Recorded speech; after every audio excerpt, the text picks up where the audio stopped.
go. Does it still say it's recording? I don't know. Yeah, I see the red. It does. Yeah. Oh, okay, good.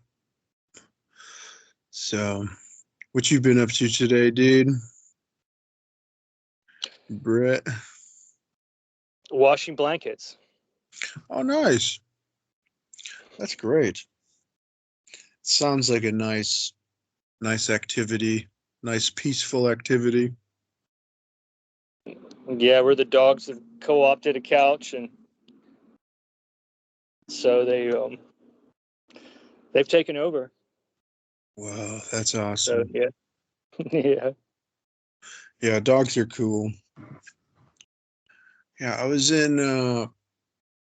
I like to walk to different cemeteries, and they're so beautiful. Something about a cemetery, like it's in nature. It also helps us to contemplate death and life and aging and sickness. And man, I could walk around those things all day. And there's such like beautiful when the weather's permitting. There's such beautiful places to sit in the nice grass. I love those places. How's the weather where you are, Dhamma? In Illinois today, it's beautiful. Today it felt like a nice spring day. It was like amazing, almost a summer day. What was the temperature like?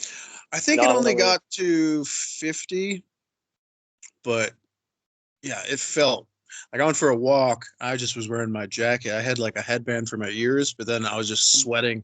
After 20 minutes in, I took it off, and I was like, man, that's like the lightest I've dressed all winter. Yeah, like one of the first things after I fed my animals, got going in the morning, did some anapanasati.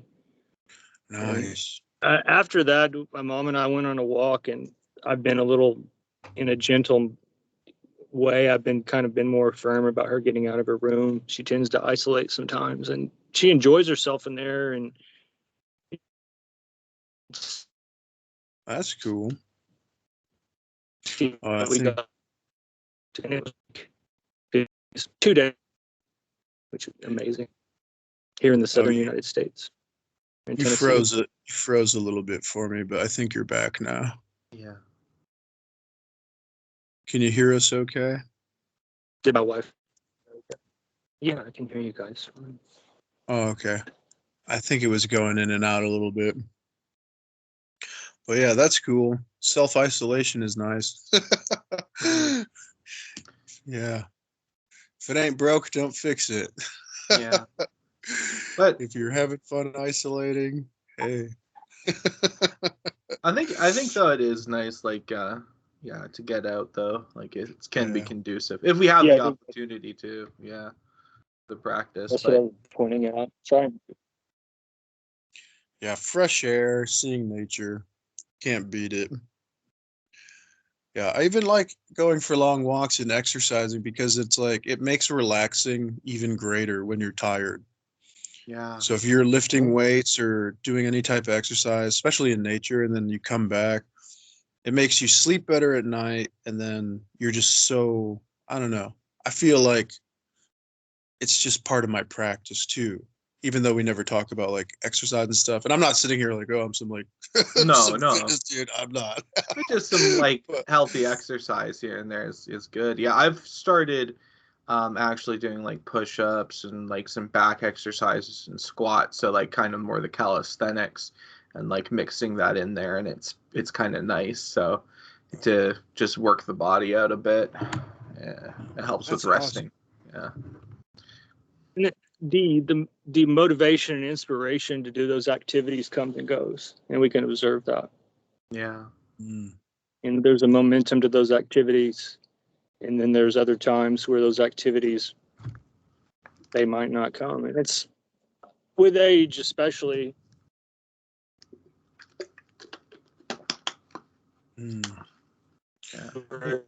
Necessarily, it's the sense of effort in the beginning it's worth pushing through sometimes with weightlifting, but As far as the restful side, Dhamma, that you pointed out, that's when you get into cardio and you're walking. In the experience here, that's where it gets beneficial. Totally. I remember I used to, like, this was before I was practicing Buddhadasa, at least so explicitly. And I would go for a walk for like an hour and 40 minutes. And, you know, I was listening to music at the time, but I remember around the 50-minute mark, I would pretty much be in just like this state of joy and what have you after just walking. And that's without practicing, you know, so explicitly, right? So that was pretty cool. But yeah, it can be very conducive. I tend to go for shorter walks in the morning, and actually sometimes lately it's been more like the slow walking in the woods, but it's just getting out there is nice. Yeah.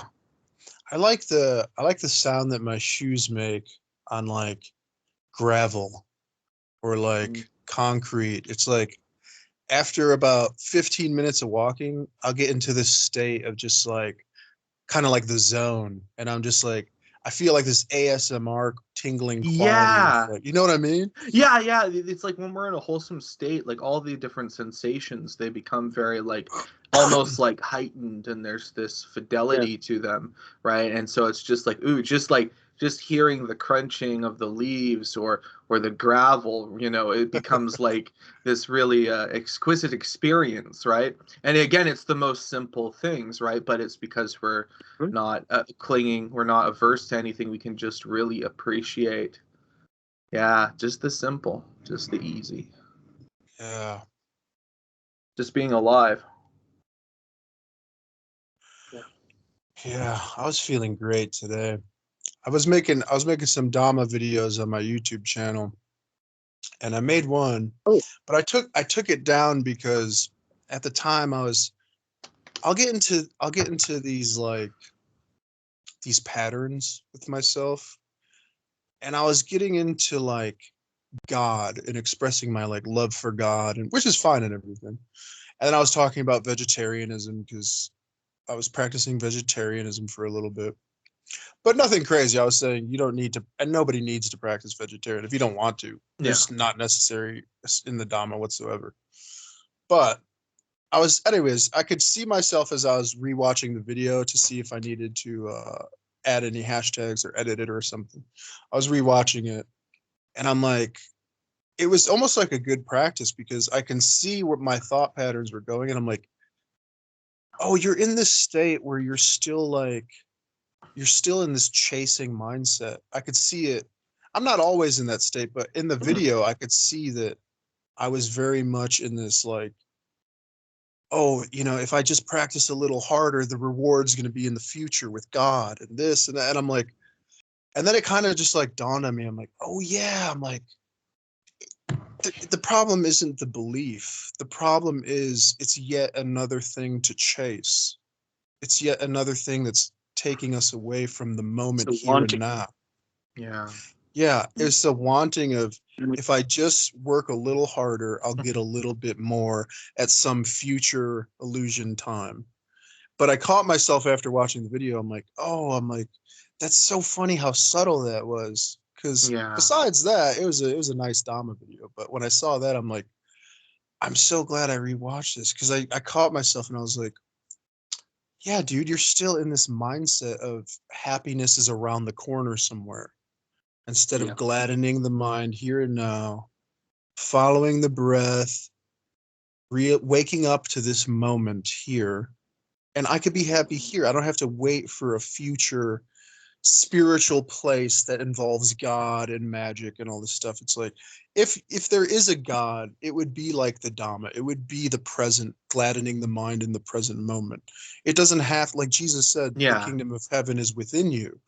He even said that. So it's like, I don't know, that kind of just dawned on me, and I congratulated myself, and I was like, okay, I caught that. You know, I don't think I otherwise would have caught that if I didn't watch that video. Yeah, no, that's like that's good practice. Yeah. And so then that state would have as its near enemy restlessness and worry, if we were to talk about that, or was it not yet quite restlessness and worry? It was dukkha. Or is my Wi-Fi working? Yeah, it was subtle. It was subtle dukkha. I don't know exactly what type, restlessness or what, or it was definitely just a desire for something that I didn't have in that moment. And I was using the words of God and all this magical talk, but I didn't recognize it as magical talk at the time. I didn't recognize it as desire at the time.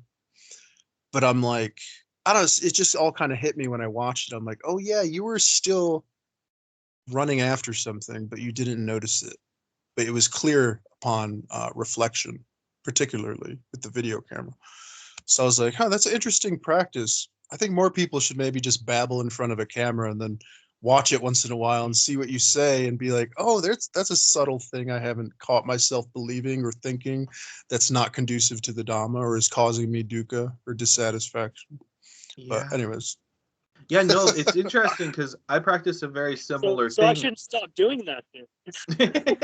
No. Maybe I should not stop doing that. I thought maybe it was conducive to super identification. But no, not really. Yeah. And I know what you mean, and I would like, actually, if it's okay, I'd like to check out some of your videos, Dhamma. Oh, I didn't go know ahead, you had a man. YouTube. Yeah, it's public. It's just Dhammadasa. I'm reading a book right now because one of my buddies, I didn't know him particularly, but is a guy I followed on YouTube for years who would read all these esoteric spiritual books about the Dhamma, some about Advaita Vedanta, some about Hinduism and Zen, all different types of books. But one day his channel was no longer there. I don't know if it got taken down or what. So in kind of honor of him, I'm starting his like reading classics back. So I'm reading Master of Self-Realization by Sri Sadhguru Siddharameshwar Maharaj. And so I just started that. I'm on like the 5th video of that. So I have an audio book on there I'm starting and also some Dhamma talks. Oh, hi, bud. Hello. How's it going? Good. Tired, but yeah, I'm glad I just got in from work and I saw that the call was going on, so I figured I'd jump in on it. Oh, nice. Yeah. Yeah, we were just talking about a YouTube channel that I make with some audiobooks and some Dhamma talks. And yeah, dude, feel free to follow it if you want to, any of you guys. But Yeah. Thank you. Check it out. Yeah, no problem. It's good practice, though. DJ's YouTube channel is awesome too. I really have been digging your videos, DJ. I watched the second one on the Anapanasati and it was dope. Yeah. Thank you. The Yeah. ones he's made in.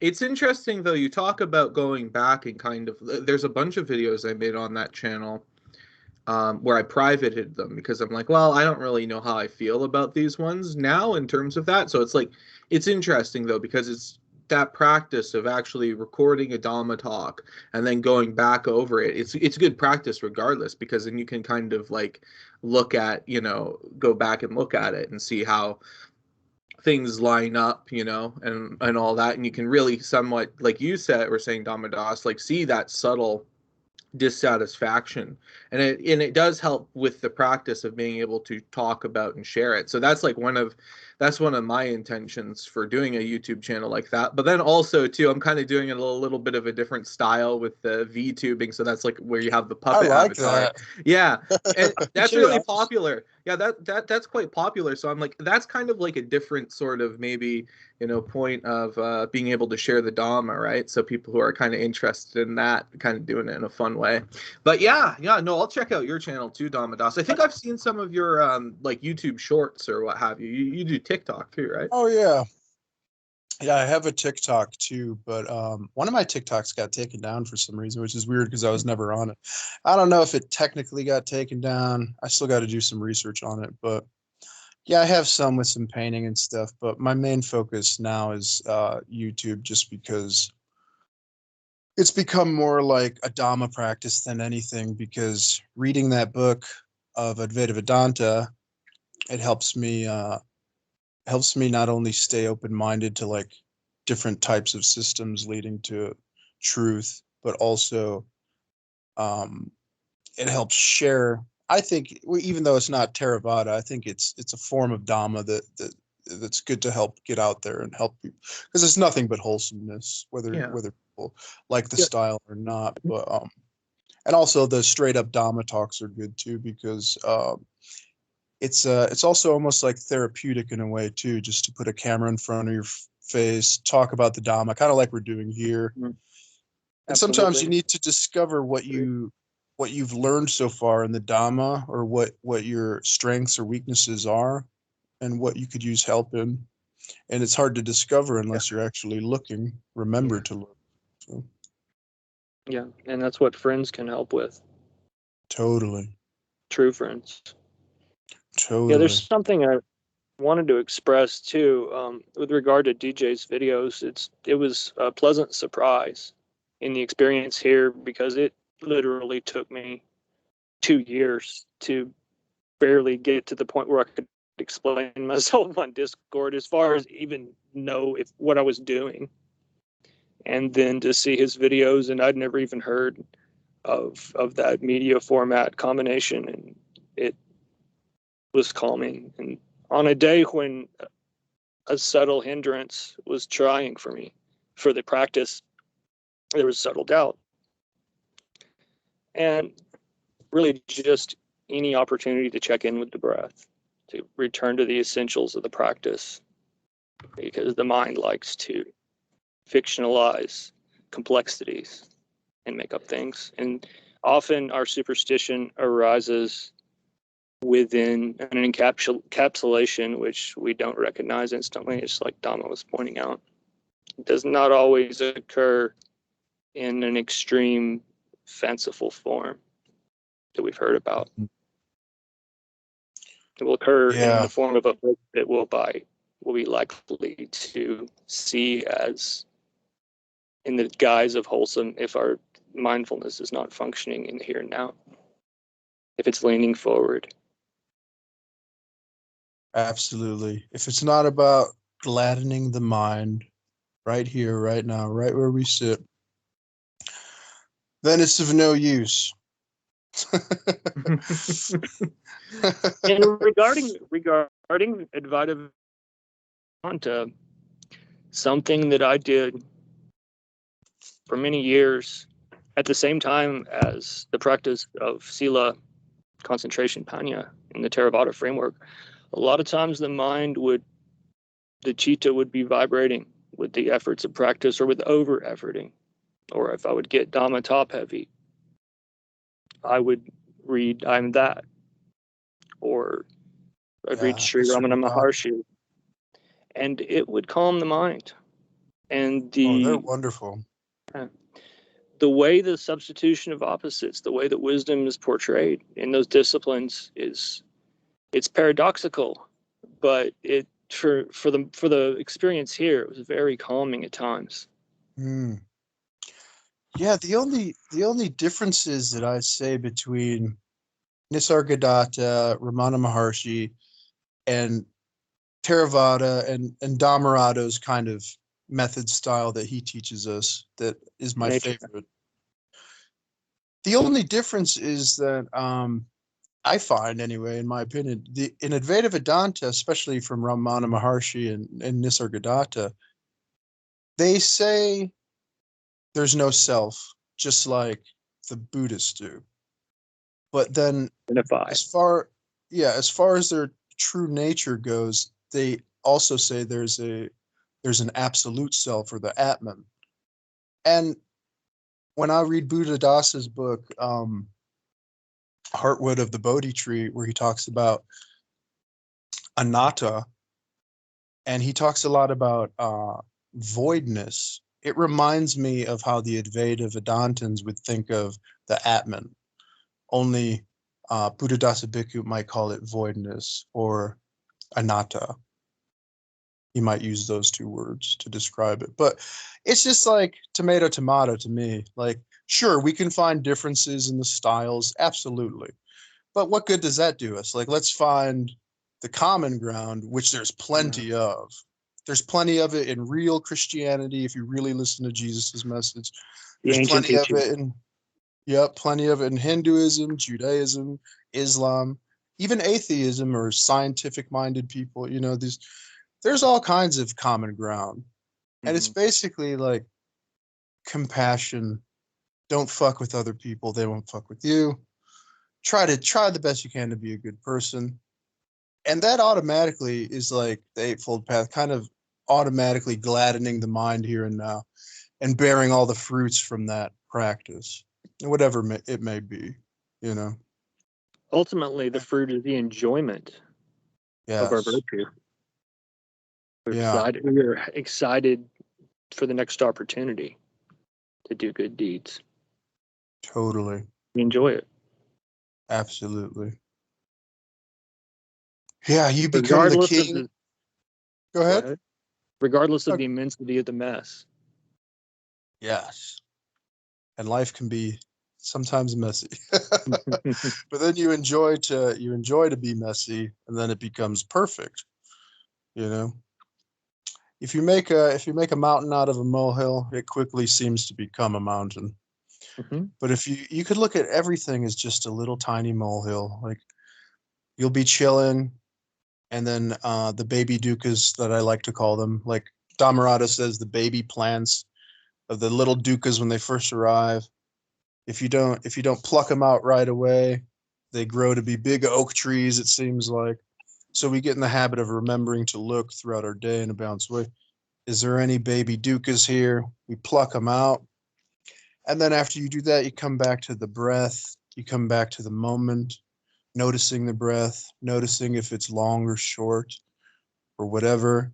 And then you get into a type of samadhi type state where, oh, this is peaceful, this is nice, whatever you want to call it. You get into a really nice, peaceful state. But ultimately, it doesn't last because we're humans, partly, mostly. And then the baby dukkha's come, and we rinse and repeat, like Dhammarato says. And why do we practice? After I was watching DJ's video, I was thinking about this. I'm like, I like putting things into a little different words. I'm like, why do we practice anapanasati? What's the point? It's not to get some future pleasure. It's not to change the past, which is impossible.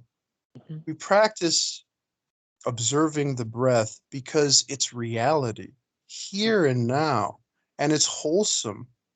And when we are focusing on this wholesome aspect of reality, the breath, it's the one last thing we can enjoy that is just given to us freely. And if we're not given the breath, then, as Dhammarato says, then our problems are over. Then we're dead. If you don't have the breath, then you're probably dead, floating around with Jesus or whoever, Allah, whatever you want to say, or nothing is whatever. But yeah, that's funny. Talking about metaphysics, it's like, I think sometimes in Buddhism we say, like, you know, the Buddha, it's not like he was against God or against a soul.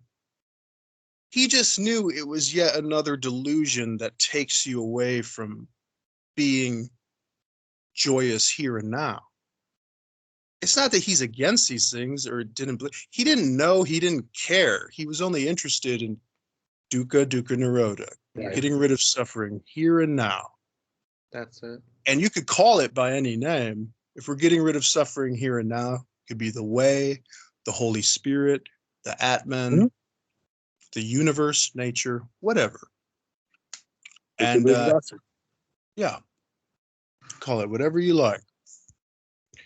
And that way we're all like Dhammarato said, we're all kings of our own pile of dirt we're standing on.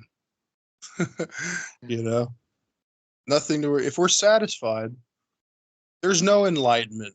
The question of if I'm enlightened or not enlightened doesn't even arise because you're satisfied. There's no like, oh, am I an abbot? Am I an Ajahn? Am I a this? Am I a that?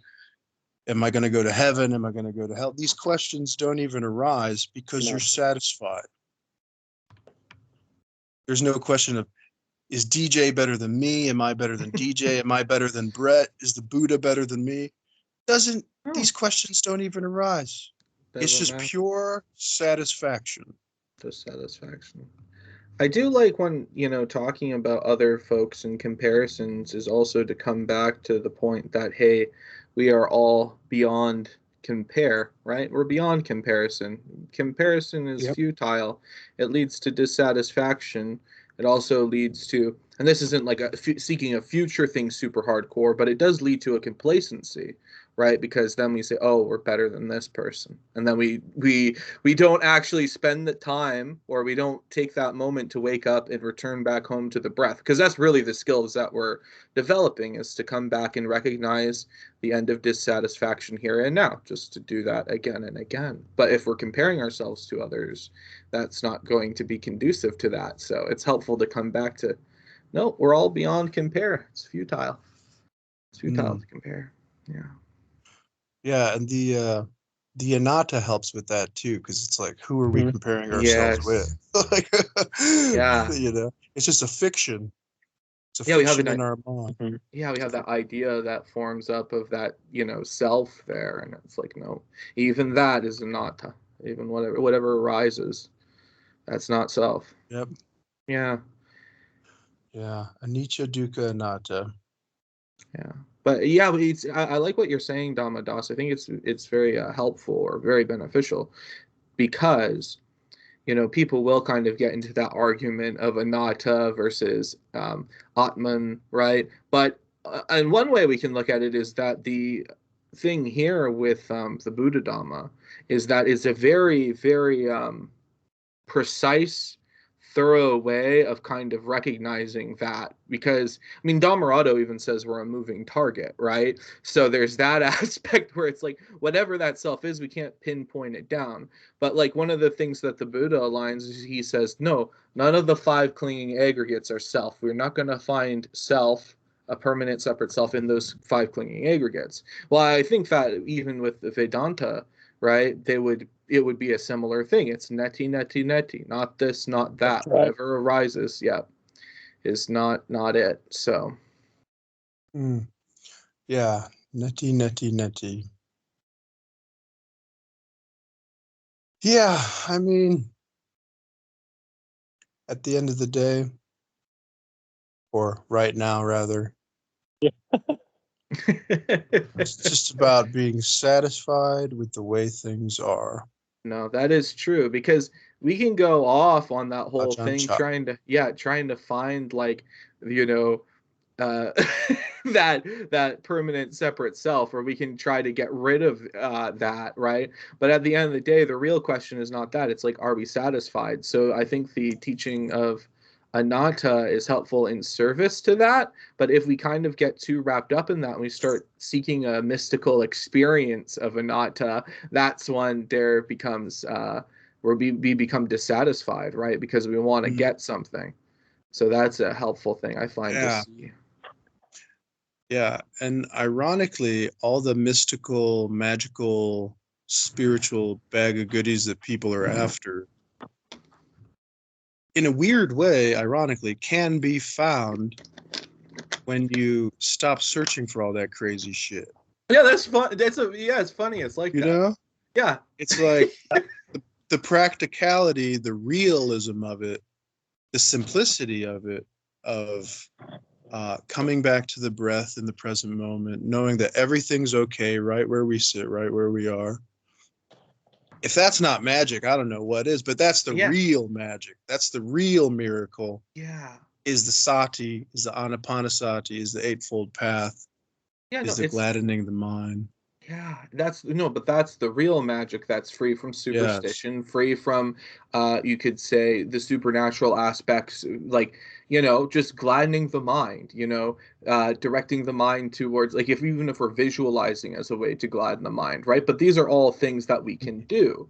But if it's like, oh no, I'm going to do this specific, like, you know, if people are into magic, like this specific ritual so that, you know, my ex-boyfriend so that his car gets totaled or something, you know. I mean, there's ill will in that, right? We could have a more beneficial thing, like, I'm going to cast a spell in order to quite a bit.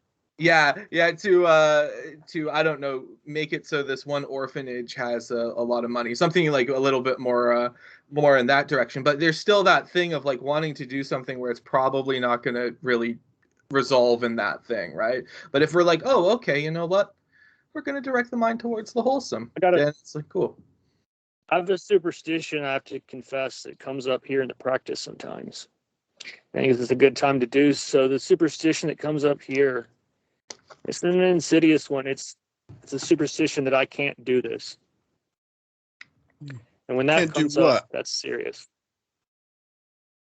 Can't do what? The practice. Oh yeah. Oh, that Pay happens. attention to the That breath, happens this to you very moment. personally. Appreciate this very breath. So that's doubt. Yeah.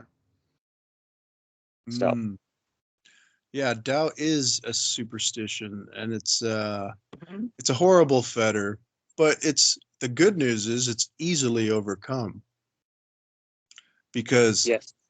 you don't have doubt. Your brain has doubt, and DJ's brain, everybody's brain. If you're a human, naturally, doubt. This thing called doubt will arise, but it's not your doubt. It's not my doubt. It's the body's doubt. It's a natural process. It's ownerless. That ownerless, yeah. And because of that, you don't even have to be free of it because you practice coming back to the breath. Sure, that doubt may be in the body, and you could say, "Hello, my friend, doubt." Yeah. Hello. Yep. The word may arise in the mind, "Oh, I can't do this," but then you just switch it from "I can't do this" to "Oh, fuck yeah, I can do this. I know I can do this." Yeah. It's really cool. I find it helpful and beneficial, especially with doubt, is to be like, aha, I'm glad to see you doubt. And because we can't doubt that that there's doubt, we're already practicing, because by the recognition of it, and by putting in something wholesome like that, we're already gladdening the mind. So I find that to be really helpful with doubt. Where same thing with boredom too. It's like we play a game with them of spot them, and that game is, it becomes fun. It's like, oh cool, we can see that there's doubt in the mind and it's already starting to change. We're already practicing. So it's but doubt is one to overcome, for sure. Doubt is just nothing more but another beautiful plant. It's another beautiful plant in the mind. Yeah. And if you don't want it there, you just like you saw it, you remembered to look, you saw that doubt and said, "That's not my doubt. That's the body's doubt." Everybody gets that once in a while. And if you come back to the breath, that thing, it just changes. Go back to the breath, and it fades away like a cloud in the sky. Goodbye, doubt. And it will return. Yeah. It will return. Yeah. But that's okay. It's nothing to be scared of. Yeah, that's where the I see, like the aha, I see you, because I see you is already distancing yourself from the doubt. It's already being on top of it. It's like we're seeing it now. We're not the doubt. We're not in the doubt. We're, oh, okay, now we can see that doubt's arising. And because it arises, it'll cease. But also, it's already started to break up. There's already been a wholesome change.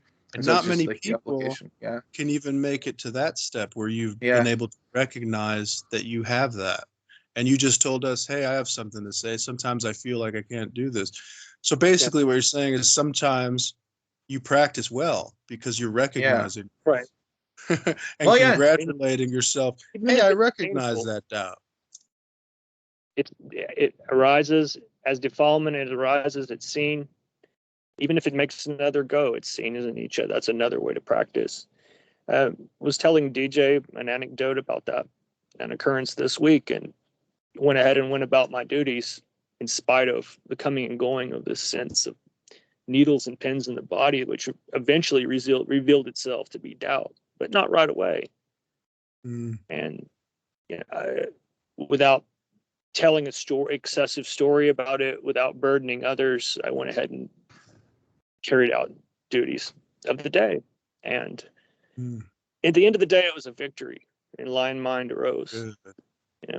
Woke up feeling like, okay, kitten mind, but I see you as a body. I see you, Mara, and it was okay.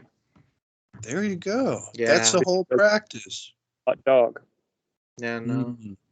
Yeah, congratulations though, for spotting that, and then also for opening up here, and not being like, oh, I'm beyond that, just to be like, hey, no, you know what, this does come up sometimes. Like sometimes, like it's interesting because it's not so much the doubt, I would say, of where it's on even a level of view of looking at things. So it's not like the third fetter, but it's almost more just like momentarily like you were saying, Dhammadasas, because we're human, because well, we don't have doubt necessarily. It's the aggregates.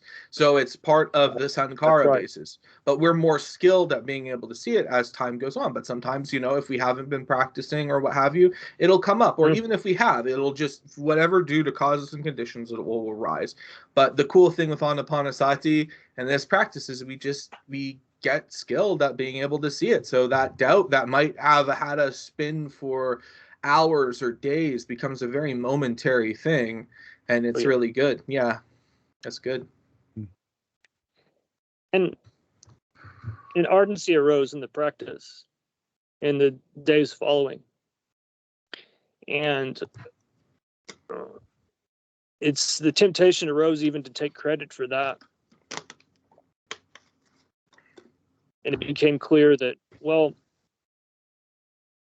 taking upon an attitude of a winner as the forerunner, and then just a gentle inclining the mind toward more anapanasati. And then as the next 2 days subsequent to when those events were perceived, its practice began to become more joyful. It became easier, and more anapanasati occurred in the practice. And That's great. It's very, yeah. That's wonderful. That's why we're here, for just to experience, to practice what you just said. Some things, whether it's anger, fear, doubt, whatever, these things arise, and we remember to look in a balanced way throughout our day. We see the baby dukkha. Aha, I see you, Mara. Transform it with our actions and speech and wholesomeness. And this nurturing, wholesome speech and actions transform these things into the beautiful, blissful samadhi type of state. And then, of course, the baby dukkhas will come back, just like they came back for the dukkha on his deathbed. He even had pain in the stomach, and he says, aha, I see you, Mara, Mm-hmm. And he recognized it, and he changed it, just like he told us to do. Thank God for that. Or else I'd be addicted to drugs or something if it wasn't for the Buddha. So I'm appreciative to him for that.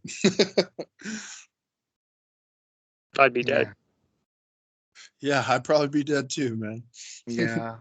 Yeah. No, very, very grateful for the teachings of the Buddha, and also the fact that he, sat under the Bodhi tree for all those hours and practiced things like hardcore asceticism, and, came to the conclusion that, oh, wait a minute, we don't need to do that.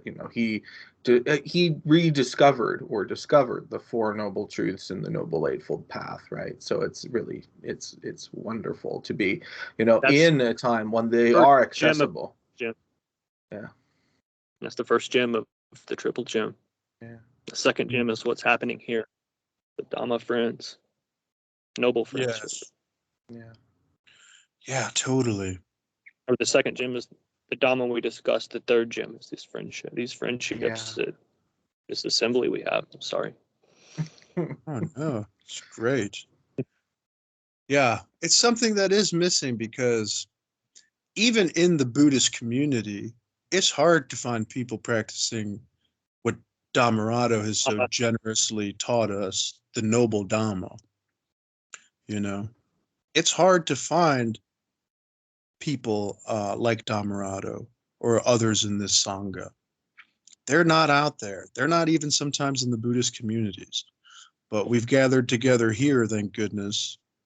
And hopefully it's not about quantity, it's about quality. So even if we're little in numbers on these calls, that's okay, because the quality is pure gold.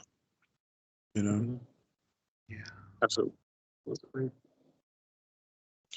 And by nature, we also are just social creatures. So the Buddha was really wise in just being like, hey, this is kind of your nature, so get together anyway with this wonderful thing called the Dhamma, and it'll just boost everything. Like Pfizer. It'll give us all boosters. That's what the Buddha's like the doctor. The The Dhamma's like the medicine, and the Diagnosis. Sangha's like the nurses, hospital. Yeah. Yeah. Yeah, walking in silence is really one time when I was sick a while back, I lost my voice. And it was such an interesting experience because I lost it for like a solid month. But it was so amazing to me how little actually needs to be said and how much is said just purely for entertainment. You know, how much is said meaninglessly. And when I lost it, I was just like, I remember reflecting on that and being like, so many of the problems of this world are just stem from boredom. People just can't be satisfied in the moment. They start to get bored and they cause all kinds of problems. Kind of like the idle hand is the devil's playground. It's like if you can't be content right where you are, right where you sit, you're going to go fuck around and cause a whole bunch of problems. That's right. And I think one Zen teacher said, if we could only learn to sit in a room quietly and be satisfied, the world would be such a better place. For this reason and this reason alone, there's all this trouble everywhere, wars and shit.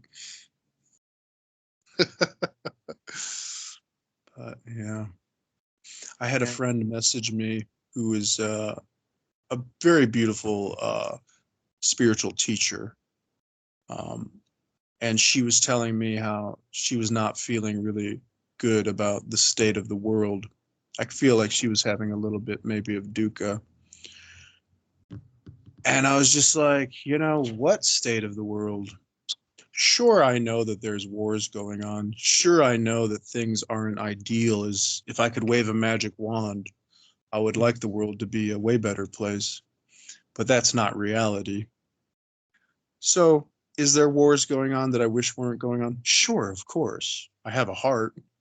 But at the same time, like Ram Dass says, what good does it do to dwell on these things that we can't control? Yeah. It does no good for us and no good for those suffering in the war. So, in the many wars throughout the world. So, if an opportunity arises to change those things, of course, take it. Change it if you can.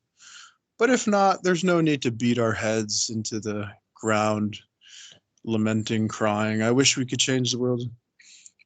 No. The world's been around a long time, and it's never had any shortage of war, famine, or any of these things. It's quite a natural process. How do you feel, Dhamma, about? May I ask how you feel about assertions made by, for instance, Ajahn Sona, that our socio-political or our world is returning to a state similar to that of the time of the Buddha? I'm not too familiar with how the world was during the time of the Buddha, but if I could make an educated guess, I would probably say it's not too much different than the things going on today. A lot of times, our egos like to think this is the only time in the whole history of the world that things have been this bad. But no, I think as long as as long as egos contract. Yeah. As long as there's been humans on Earth, you guarantee there's been corruption, war, and all the good and horrible things that come with being a human. It's not changed. Maybe the style has changed. Maybe the chariots have turned into tanks, but that's about it.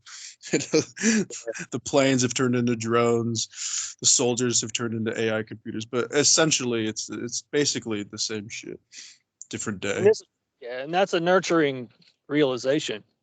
Yeah. And it's calming.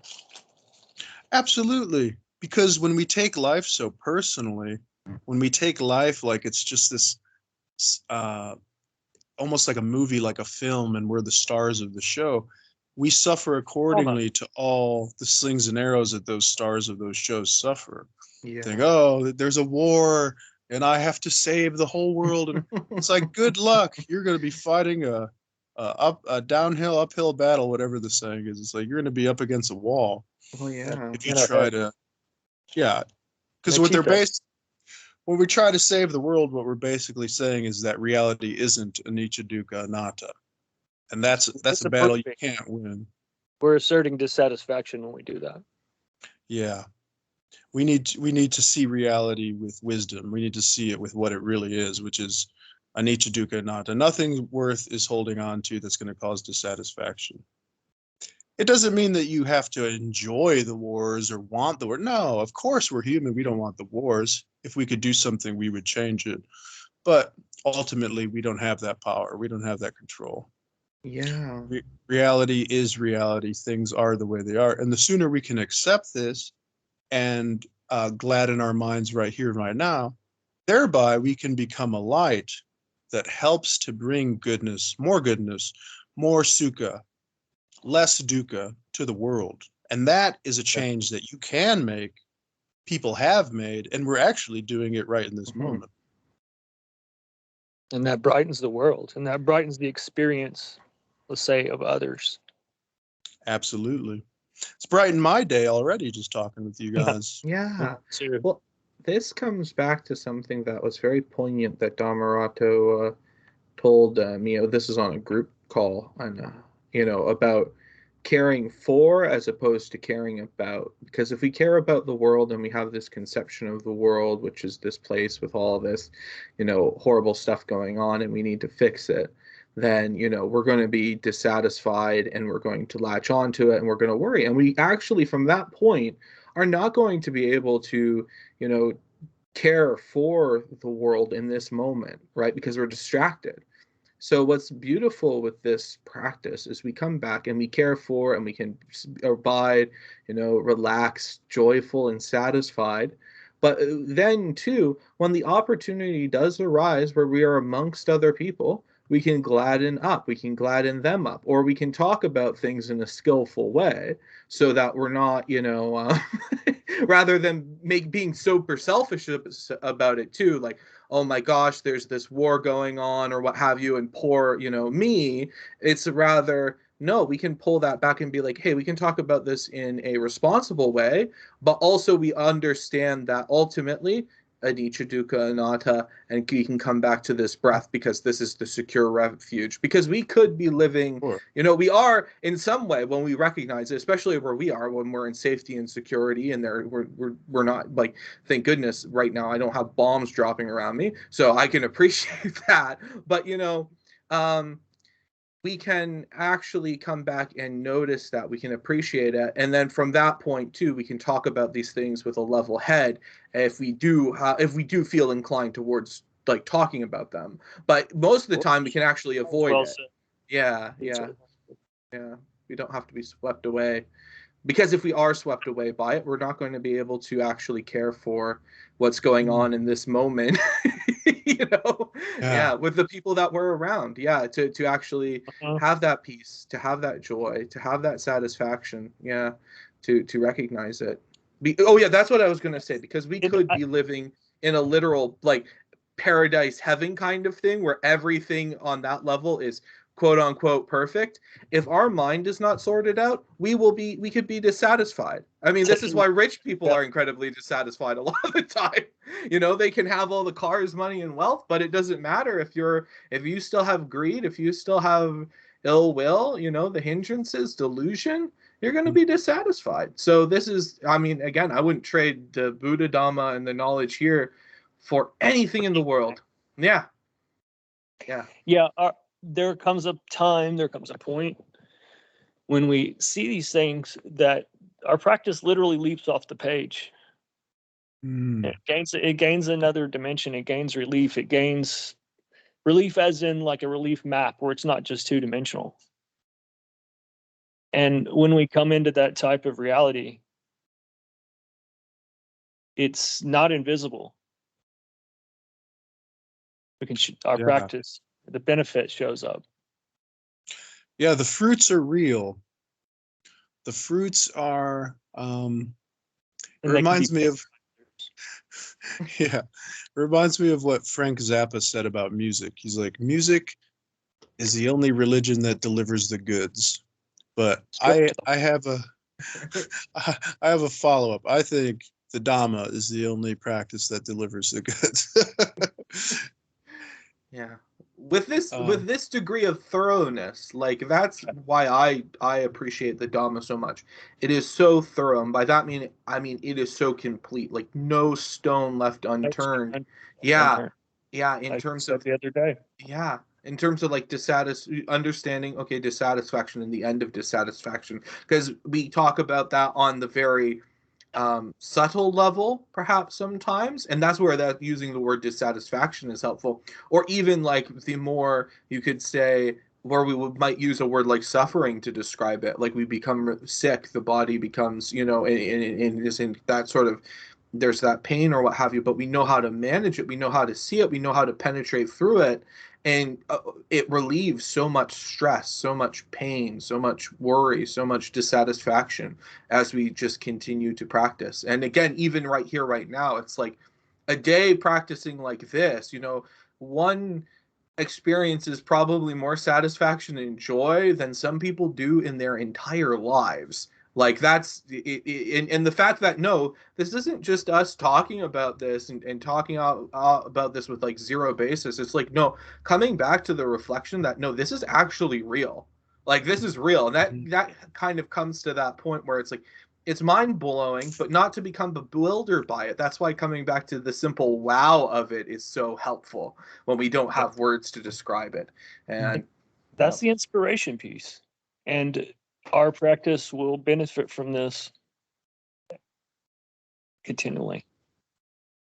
And then, it's when we read the suttas, I was looking at the Majjhima Nikaya, and another Sangha member had invited that I read MN 64. And at the end of it, and at the end of many of the suttas, the bhikkhus come to the Buddha with questions. And it's not that necessarily restlessness has arisen, but maybe in the practice of some it did. We don't know. It's not discussed to that detail necessarily every time. But at the end of the sutta, in MN 64, the sutta was aimed at Ananda, a question that Ananda had for the Buddha. And you can read this sutta for yourself, but at the end of it, Ananda heard the words of the Buddha, and he was satisfied with what the Buddha had said. And this is the experience that we have here. This is the experience that occurs here in the practice, where any number of uncertain feelings could arise, or it could be doubt, or it could be something, or it could just be checking in with the Sangha. It is something that nurtures the practice. Yeah. Experience here. It helps us remember. There can be discomfort on approaching, because one knows one is going to be accountable. And it's like I tried to express in text to DJ today on Discord gratitude for an experience of friendship that perhaps has not occurred in this life, where there is a simultaneous comfort and nurturing, while at the same time a knowing that I can't just let my mind go and just willy-nilly and just say anything. I'm going to get called on it. And that is something deeply wonderful. Yeah. No, thank you though, Brett, and Dhammadasa too. Like just having friends who, wise friends is wonderful, and to be able to discuss the Dhamma and also have a chance to be able, again, with those interactions, being able to talk. Because for me, one of my things is sometimes I will be more like hands off, like not stepping in, just more listening, but being able to sometimes, bring something up just as a point that might be helpful, and not being so like having the courage to do that, I think is definitely beneficial, because you might just I agree. Experience that too. And there's been so many, it's like I feel like in memory And in the history of the practice, there has been years of wholesome stuff and benefit. But over the last two, since encountering the teachings of Dhammarato and then looking at his teacher, whenever I find inspiration from Dhamma teachers, I always try and do some research and see what their teachers had to say.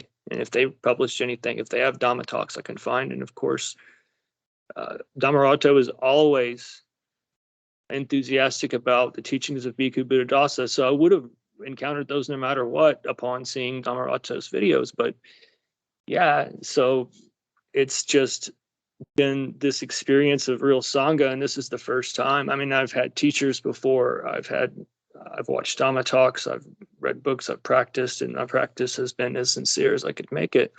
And of course, ardency comes and goes like the rest of the faculties and factors. But again, this experience of true friendship, and a friendship that, Right. it's new and it is worthwhile. Especially in this culture, because this culture will do everything in its power to make you feel like crap and to tear you apart, so you can buy more of this, buy more of that, get a gym membership, get makeup, get better clothes, get better house. It's designed for dukkha. It's a dukkha machine. So it's such a relief when we're practicing and we say, I'm not a fucking loser. I am a winner. I am a king. Because all these people are running around like chickens with their heads cut off, thinking that they can take all this material wealth to the grave, thinking that it will have some benefit other than dukkha, and they're wrong. Yeah. I've been there. I've tried. Look at all the actors and actresses, all addicted to drugs, all having crazy relationship divorces, Johnny Depp and his chick, all these things. And it's not like they're bad people or anything, but they're just misguided. Mm-hmm. And it doesn't make them better or worse than me, but I just wish they had somebody as well who can help them to gladden their minds and to be like, no, dude, the rat race is bullshit. You're enlightened already. You're Buddha already. You're a winner. You're a king. You're a queen. You're a princess to the girls watching. You're all that stuff already. It's your birthright. It's there. But if you we can only stop giving this delusion all our attention, this past and this future, this ego attention, and come back to the breath and say, everything's okay. There's no more races to run. There's nothing to do or not do or to like or dislike or to be or become. I'm fine. For once in my life, finally, I'm fine right now. What a pleasure that is. What a release of all the bullshit of this horrible society. I know I should say it's not horrible, but I'm just going with the flow. But, it's just such a release. And there's only 3 people in this call, and it's hard to see. Yeah. Easy for you to see, but it's hard for most to see. It's subtle. Yes. That's Eyes. Yeah.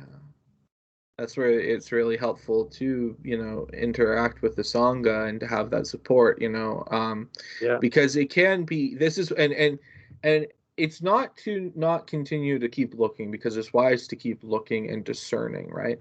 But not to be so swept away by like worldly things, because folks will kind of, it's just the misguided thing, right? But to get swept away by that and to recognize, no, that's not actually what's going to be beneficial. That's not what's beneficial right here, right now either. As all these different worldly things, vanity and what have you, all these things that folks care about so much, and to be able to see that and be like, nope, we don't need to go there. We don't need to be swept away by the worldly. In Buddhadasa, when you were saying, well, there's 2 things too, like to touch on, but the one thing that you just said too about like, kind of being like, okay, it's horrible or what have you when it comes to the world. Like there's a certain degree where it's like, I got, but then you kind of corrected it a little bit. But I mean, like in terms of like, not having so much an aversion, but also still being able to see, no, Relenting, it is, but it doesn't have to say it's horrible. Yeah. No, but Changes in our- yeah, what I'm saying is we can see it's a big old pile of crap because it's all anicca, it's all dukkha, right? That's the point. Is it's all this junk that and the Buddha says this all the time. He says this about the body and stuff as well. This is actually helpful to reflect upon from time to time or to come back to because it helps us to become less immersed in that aspect of it, to see the actual peril. The world in that regard, samsara, is perilous, or there's peril there. So to be wise to that, to recognize it again and again, that the what Will you just went into too. Oh, sorry. Living in the lay life as we do, it's even what you're saying is even more, I think, important for us. Yeah. Listen to that.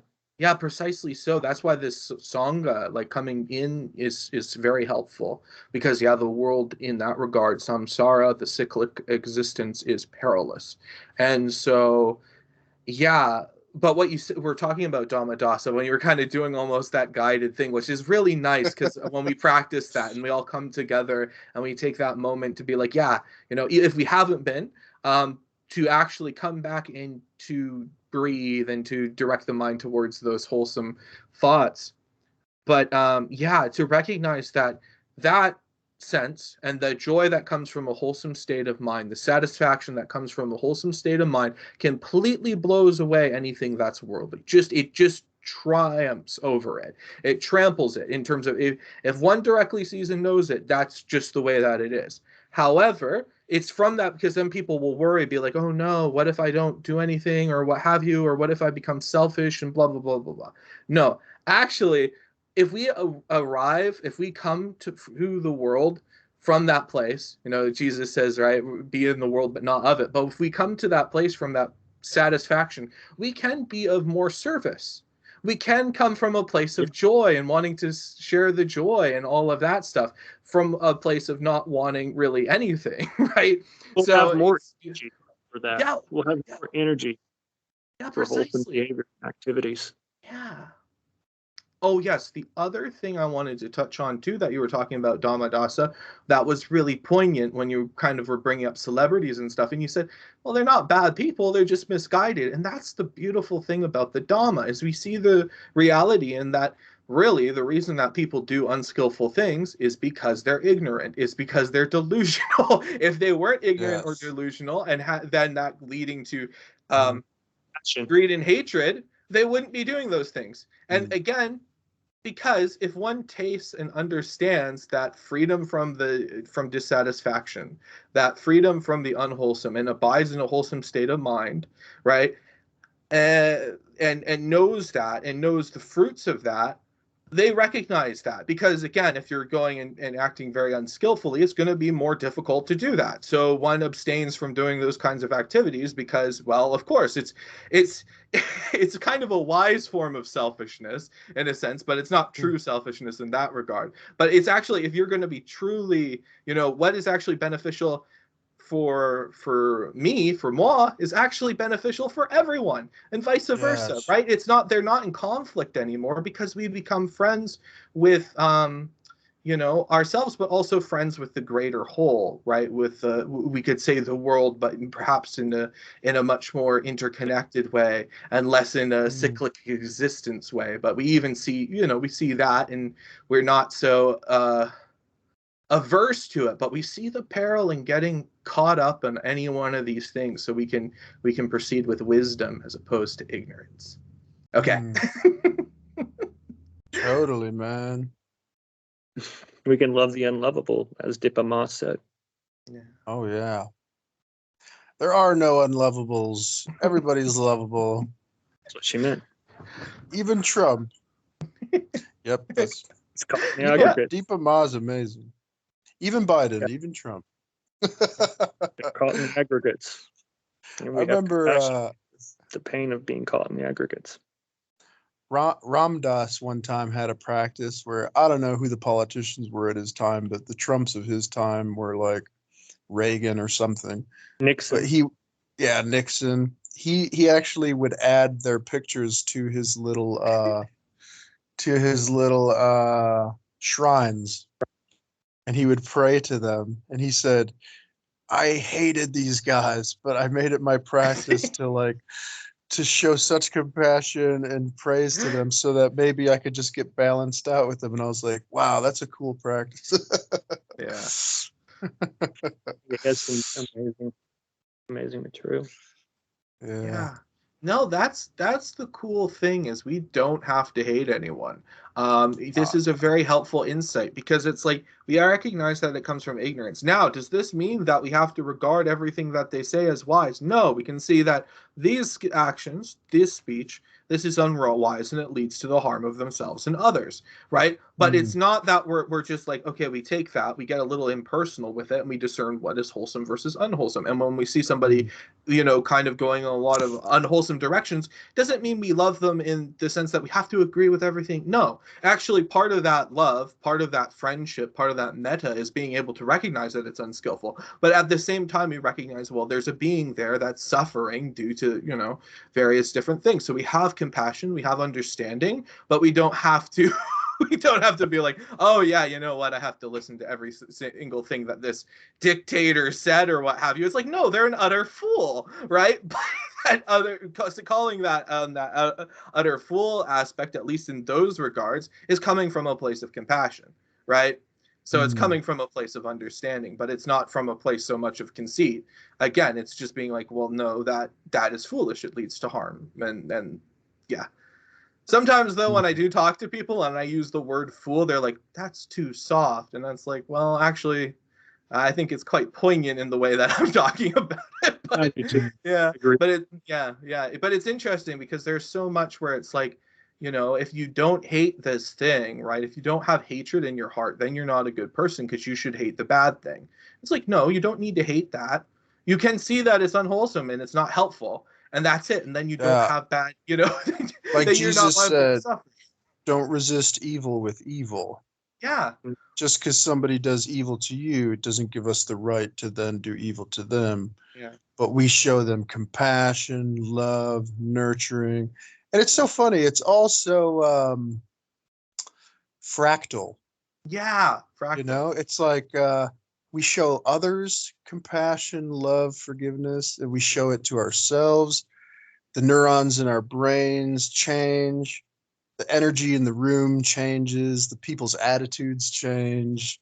Everything's great. It's like when Jesus says, they come to Jesus and they say, I did this sin. I did all these sins. I'm horrible. And he would just say, I tell you, you're forgiven. Now go forth and sin no more. It's like, if that's not the kingdom of heaven, what is? That's the eightfold path. It's like, oh, I made a mistake. I'm like, you are forgiven. Just don't go out there purposely trying to do it again. Learn from it and change it and go forth and sin no more. And of course, because we're human, we're going to sin little sins again here and there, but we're not meaning to. And when we do, we forgive ourselves. And it's like, Jesus would forgive you for any sin if you were earnest in your apology.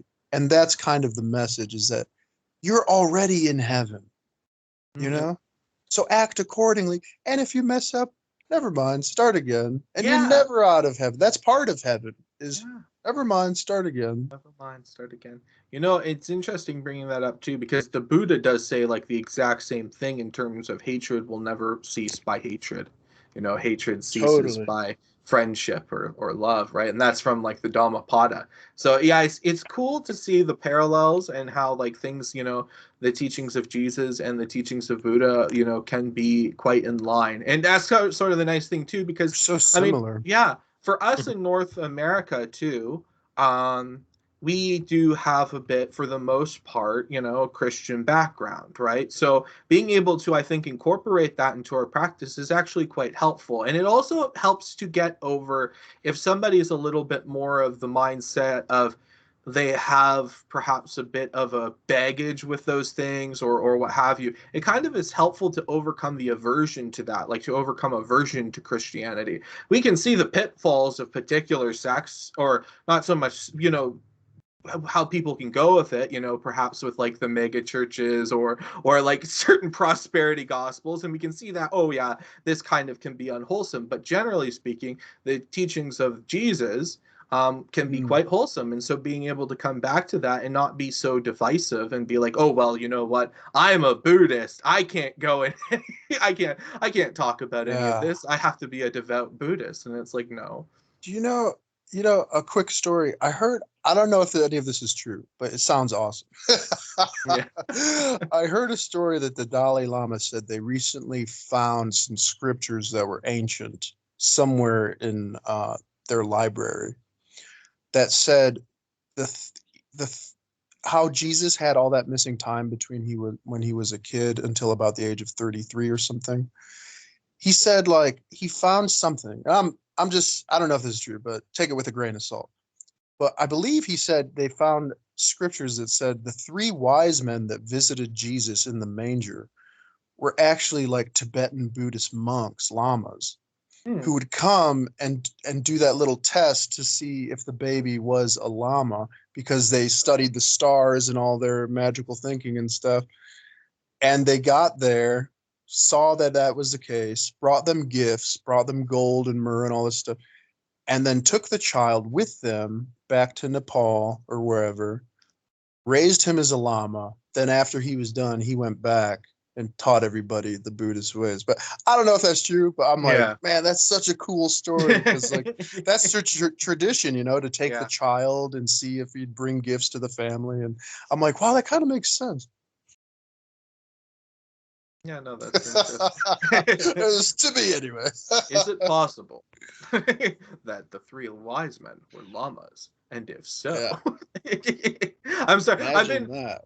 My dad is really into watching Oak Island and the various different history shows, and they always have that pattern where the announcer's like, is it possible that aliens created the pyramids? And if so, That's like my inner voice. I mean, look at my shirt. Oh yeah, you got the UFO with Bigfoot. I got a mug there. Oh, that's awesome.